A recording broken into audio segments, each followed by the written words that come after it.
Assalamualaikum warahmatullahi wabarakatuh. Selamat pagi, salam sejahtera untuk kita semua. Siswa-siswi MA Al-Hikmah Kaunganten yang saya banggakan, perkenalkan, nama saya adalah Insan Prasetyo. Saya di MA Al-Hikmah Kaunganten mengajar mata pelajaran geografi. Nah, pada pertemuan pertama, yang akan kita bahas adalah pengetahuan dasar geografi. Pak Guru harapkan kalian benar-benar mencermati setiap mata pelajaran atau khususnya di mata pelajaran geografi, karena ini juga sangat bermanfaat untuk kehidupan kita. Pengetahuan dasar geografi yang akan kita bahas di sini tentang konsep dan prinsip geografi. Nah, tentu saja istilah geografi berasal dari bahasa Yunani kuno, yaitu geo dan grafien. Geo itu artinya adalah bumi dan grafien artinya adalah menggambarkan, mendeskripsikan, ataupun mencitrakan. Secara harfiah, geografi berasal atau berarti ilmu yang menggambarkan tentang bumi. Tentu saja, bukan hanya orang Yunani yang tertarik dengan geografi. Sepanjang sejarah manusia, sebagian besar masyarakat berusaha memahami suatu tentang tempat mereka tinggal atau lingkungan. Nah, juga orang-orang serta lingkungan di sekitar mereka. Ahli geografi Yunani kuno sangat berpengaruh dalam pembuatan peta. Mereka mengembangkan peta wilayah yang sangat rinci yang menggambarkan Yunani dan sekitarnya, termasuk sebagian Eropa, Afrika, dan Asia. Lebih penting lagi, mereka juga mengajukan pertanyaan tentang bagaimana dan mengapa pola manusia dan alam yang berbeda muncul di permukaan bumi dan mengapa variasi ada dari satu tempat ke tempat lain. Nah, pada pertemuan pertama kali ini, Pak Guru akan membahas tentang dua pengertian dasar geografi tersebut, yaitu konsep geografi dan prinsip geografi. Apa sih geografi itu? Jadi geografi adalah studi tentang tempat dan hubungan antara manusia dan lingkungannya. Ahli geografi menjelajahi sifat fisik permukaan bumi dan masyarakat manusia yang tersebar di atasnya. Intinya apa? Intinya adalah geografi adalah ilmu yang menggambarkan permukaan bumi. Nah, konsep geografi ada 10 konsep yang akan kita bahas dalam konsep geografi atau pengetahuan dasar tentang geografi. Nah, konsep itu adalah konsep lokasi, konsep jarak, konsep morfologi, konsep keterjangkauan, konsep pola, konsep aglomerasi, konsep nilai kegunaan, konsep interaksi dan interdependensi, konsep diferensiasi area, dan konsep keterkaitan ruangan. Nah, geografi memberikan cakrawala yang sangat berarti kepada bumi sebagai tempat tinggal manusia. Perbedaan geografi dengan disiplin ilmu yang lain adalah ontologinya yang berupa objek material yang diaplikasikan dalam pendekatan prinsip konsep terhadap objek yang diteliti. Nah, cara memandang geografi terhadap bumi sebagai tempat tinggal makhluk hidup dan bukanlah sebagai suatu cara untuk menginventarisasi segala fenomena yang tersebar di permukaan bumi. Nah, sudut pandang geografi terhadap suatu gejala di permukaan bumi ini memerlukan sejumlah konsep-konsep dasar dan esensial yang saling berkaitan. Konsep lokasi, konsep yang pertama yaitu adalah konsep lokasi, yaitu konsep yang sering disebut juga konsep letak, yaitu konsep utama yang dari awal pertumbuhan geografi telah menjadi ciri khusus ilmu atau pengetahuan geografi. Secara pokok, lokasi dibedakan jadi dua, yaitu lokasi absolut dan lokasi relatif. Nah, lokasi absolut berarti lokasi yang sudah pasti. Nah, kalau kamu mendengar absolut itu adalah sudah pasti. Contoh seperti lokasi suatu objek di permukaan bumi yang ditentukan dengan sistem koordinat garis lintang dan garis bujur. Lokasi tersebut mutlak dan tidak akan berubah angka koordinatnya. Nah, sedangkan lokasi relatif ialah atau memiliki sifat dinamis atau berubah. Dalam ilmu geografi disebut sebagai letak geografis yang biasanya dikaitkan dengan strategis atau tidaknya suatu tempat. Nah, nilai yang terlekat dalam objek tinggi rendahnya ditentukan oleh objek atau objek-objek lain yang ada kaitannya dengan objek pertama yang menjadi titik perhatiannya. Nah, nilai suatu objek atas dasar lokasinya dapat berubah disebabkan perubahan keadaan di luarnya yang berkaitan dengan objek. Konsep letak suatu tempat di permukaan bumi memiliki nilai ekonomis apabila dihubungkan dengan harga. Nah, contoh, pada daerah yang dingin, orang-orang cenderung berpakaian tebal, ya, atau hangat.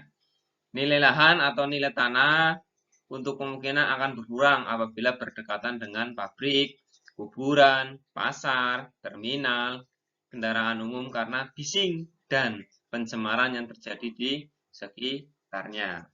Nah, konsep yang kedua adalah konsep jarak. Konsep jarak berkaitan dengan lokasi karena nilai suatu objek dapat ditentukan oleh jaraknya terhadap suatu objek lain. Konsep jarak ini juga terbagi menjadi dua, yaitu jarak absolut dan jarak relatif. Nah, jarak absolut artinya jarak dalam satuan tertentu atau jarak sebenarnya, ya. Sedangkan jarak relatif digambarkan dalam peta isokronik yang menggambarkan jarak yang dapat ditempuh dalam waktu yang sama. Nah, peta isofodik ini menggambarkan jarak yang ditempuh dengan biaya yang sama, dan peta isotosik menggambarkan wilayah dengan kecepatan angkut yang sama. Nah, konsep jarak dihubungkan dengan keuntungan yang diperoleh sehingga manusia cenderung memperhitungkan jarak. Contoh, harga tanah akan semakin mahal apabila mendekati pusat kota dibandingkan dengan harga tanah di wilayah pedesaan. Peternakan ayam petelur cenderung ditempatkan mendekati kota sebagai tempat pemasaran agar telur dan ayam yang dibawa ke tempat pemasaran tidak banyak mengalami kerusakan dibandingkan apabila peternakan ditempatkan jauh dari kota. Nah, itu adalah konsep jarak. Yang ketiga adalah konsep morfologi. Nah, konsep morfologi ini menggambarkan daratan muka bumi sebagai hasil penurunan atau pengangkatan wilayah melalui proses geologi yang biasanya disertai erosi dan sedimentasi. Nah, sehingga ada yang berbentuk pulau-pulau, daratan luas yang berpegunungan dengan lereng tererosi, lembah, dan daratan aluvialnya. Ya, jadi konsep morfologi ini juga berkaitan dengan bentuk lahan yang terkena erosi, pengendapan, penggunaan lahan, ketebalan tanah, dan ketersediaan air. Bentuk dataran dengan kemiringan tidak lebih dari 5 derajat adalah wilayah yang cocok digunakan untuk pemukiman dan usaha pertanian maupun usaha lainnya. Konsep morfologi berhubungan dengan bentuk permukaan bumi sebagai hasil proses alam dan hubungannya dengan aktivitas manusia. Contoh, bentuk lahan akan terkait dengan erosi dan pengendapan, penggunaan lahan, ketebalan lapisan tanah, ketersediaan air, dan lain-lainnya. Yang keempat adalah konsep keterjangkauan. Konsep keterjangkauan merupakan dapat tidaknya atau mudah tidaknya suatu lokasi dijangkau dari lokasi lain. Keterjangkauan tergantung dari jarak yang ditempuh dan yang diukur dengan jarak fisik, terus biaya, waktu, serta berbagai hambatan medan. Nah, konsep keterjangkauan, jadi seiring majunya teknologi transportasi dan ekonomi membuat keterjangkauan semakin tinggi sehingga jarak menjadi sangat singkat dan dunia menjadi global, ya. Nah, keterjangkauan yang rendah tentu akan berpengaruh terhadap sulitnya pencapaian kemajuan dan mengembangkan suatu wilayah. Nah, konsep keterjangkauan ini merupakan interaksi antara tempat sehingga dapat dicapai baik dengan sarana transportasi umum maupun tradisional ataupun bahkan jalan kaki. Nah, contoh keterjangkauan Jakarta sampai Semarang atau ke Semarang bisa menggunakan pesawat dari Jakarta Bandung dengan kereta api ya. Nah, contoh lagi daerah Pati penghasil beras, daerah Brebes penghasil bawang merah. Nah, kedua daerah ini tidak akan berinteraksi apabila tidak ada transportasi yang mendukung. Nah, suatu daerah tidak akan maju apabila tidak dapat dijangkau oleh sarana transportasi dari daerah lain. Pasti akan lambat untuk menjadi daerah yang maju dari berbagai wilayah sektor, baik sektor industri dan lain sebagainya. Konsep yang kelima adalah konsep pola. Ya, siswa-siswi MA Alikmah Kaungaten yang saya banggakan, ini adalah konsep pola atau konsep yang kelima. Jadi konsep pola artinya ini berkaitan dengan persebaran fenomena di permukaan bumi, baik fenomena yang bersifat alami seperti aliran sungai, persebaran vegetasi, jenis tanah, dan curah hujan maupun fenomena sosial budaya seperti permukiman, persebaran penduduk, mata pencarian, dan jenis perumahan tempat tinggal penduduk. Nah, konsep pola merupakan bentuk interaksi manusia dengan lingkungan atau interaksi alam dengan alam maupun sosial budaya. Contoh, pola aliran sungai terkait dengan struktur geologi dan jenis batuan. Ya. Terus ada pola pemukiman penduduk ya, terkait dengan sungai, jalan, ya, terus bentuk lahan dan lainnya sebagainya. Contoh lain mencari alamat rumah, ya, contoh mencari alamat rumah Pak Pras, ya, yang berada di real estate, umpamanya lebih mudah dibandingkan mencari alamat Pak Nafi, ya, yang tinggal di perkampungan, umpamanya seperti itu, ya. Hal ini disebabkan oleh susunan perumahan ya Pak Pras berada di real estate lebih teratur ya jadi lebih teratur perumahannya dibandingkan dengan susunan ruangan Pak Nafi yang ada di perkampungan ya jelas itu ya. Terus konsep yang berikutnya adalah konsep aglomerasi yaitu konsep ya atau suatu pengelompokan berbagai aktivitas manusia dalam beradaptasi dengan lingkungannya seperti pemukiman, aktivitas pertanian, perdagangan, dan lain sebagainya. Nah, Pak Guru contohkan ada kecenderungan pengelompokan tempat tinggal di kota pada mereka yang berasal dari daerah yang sama.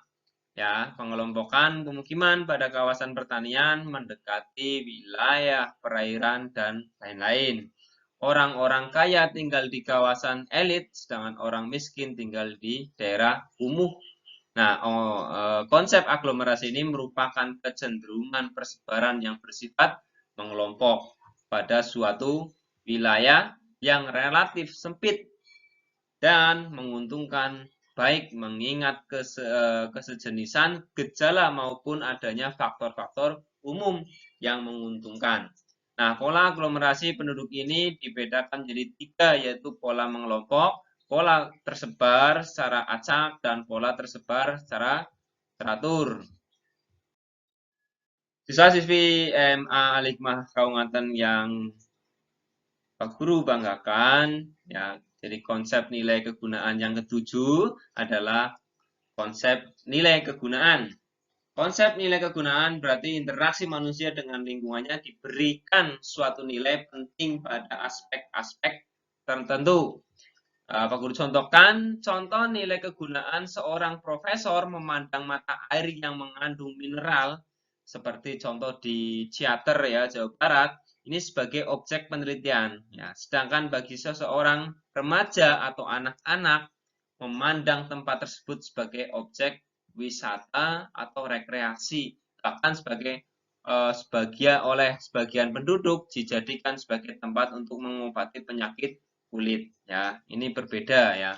Terus yang kedelapan adalah konsep interaksi dan interdependensi. Ya, ini konsep interaksi merupakan hubungan timbal balik antara dua daerah atau lebih yang dapat menghasilkan kenyataan baru, penampilan dan masalah. Ya. Dalam konsep interaksi, satu fenomena tergantung pada yang lain. Jadi konsep interaksi ini Pak Guru contohkan, interaksi kota dan desa terjadi karena adanya perbedaan potensi alam. Desa memproduksi bahan baku sedangkan kota menghasilkan produksi industri. Nah, kedua daerah ini saling berhubungan sehingga terjadi interaksi. Nah, konsep interaksi dan interdependensi ini setiap wilayah tidak dapat memenuhi kebutuhannya sendiri, tetapi memerlukan hubungan dengan daerah lain sehingga memunculkan hubungan interaksi atau timbal balik dalam bentuk arus barang, jasa, komunikasi, persebaran ide, dan lain sebagainya. Konsep yang kedelapan adalah konsep diferensiasi area. Nah, daerah atau wilayah di permukaan bumi mempunyai kondisi fisik, sumber daya, dan manusia yang berbeda satu sama lain. Berbagai gejala dan problem geografis yang tersebar dalam ruang mempunyai karakteristik yang berbeda. Ya, jadi wilayah di permukaan bumi memiliki perbedaan nilai yang terdapat di dalamnya. Misalnya, pertanian, sayuran dihasilkan di daerah pegunungan, perikanan laut atau tambak di kawasan pantai.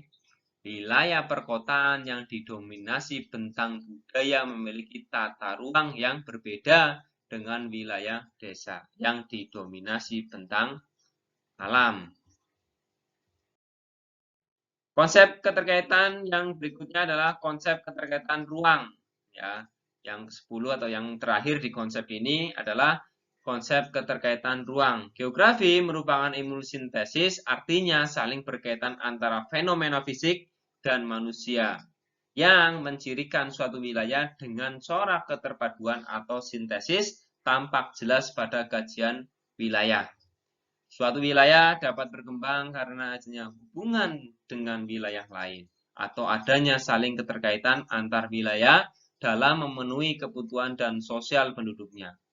Contoh, apabila dikaji melalui peta, maka terdapat konservasi spasial atau keterkaitan wilayah antara wilayah A, contoh ya, wilayah B, wilayah C, dan wilayah D, semuanya seperti itu.